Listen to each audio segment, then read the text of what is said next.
আসসালামু আলাইকুম রহমতুল্লাহ। সম্মানিত ভাই ও বোনেরা, আশা করি সকলে ভালো আছেন, সুস্থ আছেন। আপনারা দেখতে পাচ্ছেন আমার হাতে একটি আম রয়েছে, যে আমটি আমাদের অত্র প্রতিষ্ঠানের আঙ্গিনায় একটি গাছে ধরেছিল।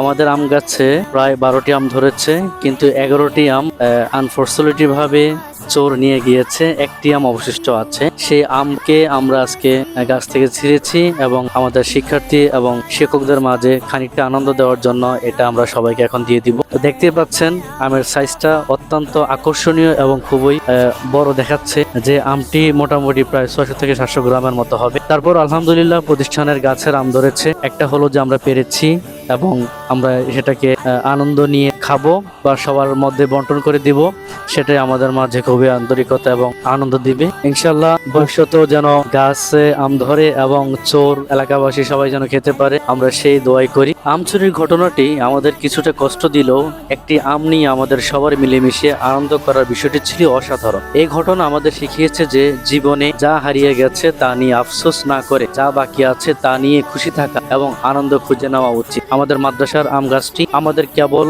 ফলই দেয়নি, বরং একতা ও আনন্দের এক দারুণ শিক্ষা দিয়ে গেল। অতএব আমাদের সবার উচিত এইভাবে এই বিষয়গুলোকে কেন্দ্র করে দুঃখ না করে আল্লাহ পাক রব্বুল আলামিনের সাথে কাছে ভরসা করে সামনের দিকে এগিয়ে যাওয়া, এটাই কাম্য।